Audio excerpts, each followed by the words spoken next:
नमस्कार दोस्तों, जय श्री कृष्णा। आज की कहानी के लिए मैं आप लोगों को सुदूर दक्षिण में एक राज्य में ले चलती हूँ, जहाँ एक बड़े चक्रवर्ती राजा रहते हैं। और वो राजा बड़े कुशल राजनीतिज्ञ थे और बड़े अच्छे से वो अपना राज्यकाल संभाला करते थे। एक दिन राजा के मन में बड़ी इच्छा हुई कि क्यों ना फागुन का महीना चल रहा है तो कुछ बड़ा उत्सव किया जाए।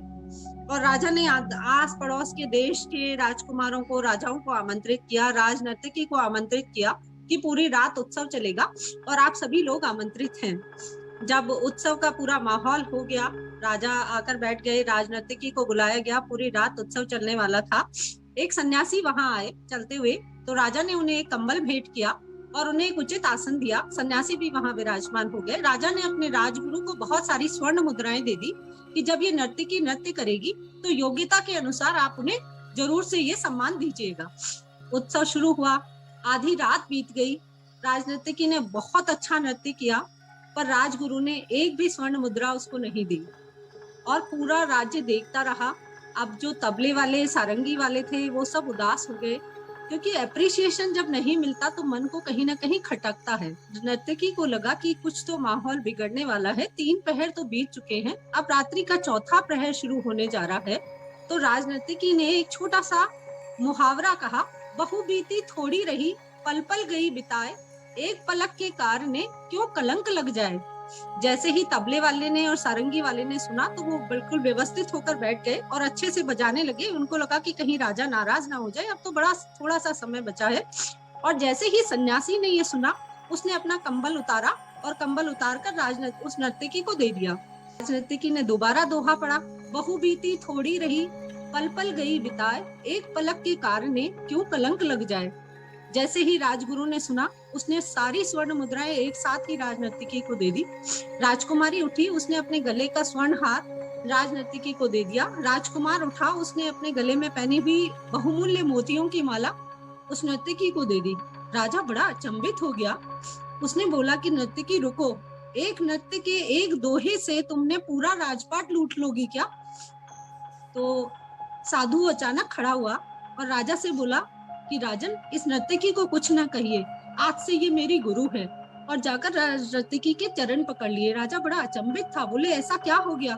साधु ने बोला कि मैंने अपने पूरे जीवन भर तपस्या की और आज मुझे एक पल के लिए ये मोह कैसे आ गया कि मैं नर्तकी का नृत्य देखने के लिए रुक गया। ये भोग विलास मेरे जीवन में कहाँ से आया। इस नर्तकी का आप दोहा सुनिए, बहु बीती थोड़ी रही। मैंने अपने जीवन में बहुत संयम और तपस्या करके ये अर्जित किया था, पल पल अपने जीवन को जलाया था, खाक किया था, तब जाकर मुझे आज ये सन्यास का फल मिलने वाला था। लेकिन आज एक पलक के लालच में मैंने अपने जीवन को कलंक लगाने चला था, इसलिए मैंने अपना कंबल, जो मेरी एकमात्र पूंजी थी, इसको दे दिया। राजगुरु से पूछा गया तो राजगुरु ने बोला कि मैंने अपने जीवन भर लोगों को उनकी योग्यता के अनुसार इतना सम्मान दिया, पर आज इतनी स्वर्ण मुद्राओं में मुझे लालच आ गया और मैंने होने की योग्यता के बावजूद भी कुछ नहीं दिया, तो ये मेरे जीवन को कलंकित करने वाला क्षण था।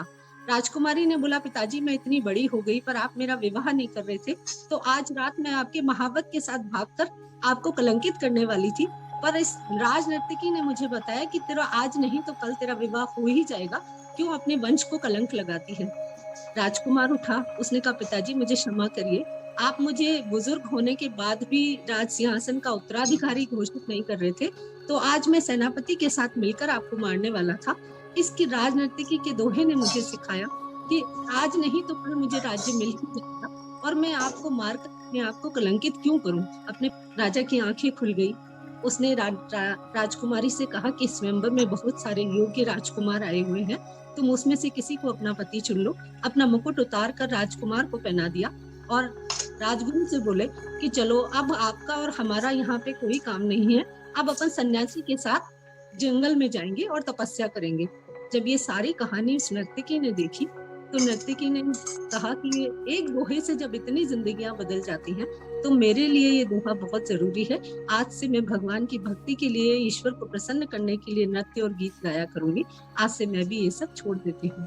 तो इस तरह एक जी के जीवन में कैसे जिंदगी बदली बार सुनी। अब वो नर्तकी विवेकानंद जी के जीवन में कैसे आई, अगली बार सुनेंगे।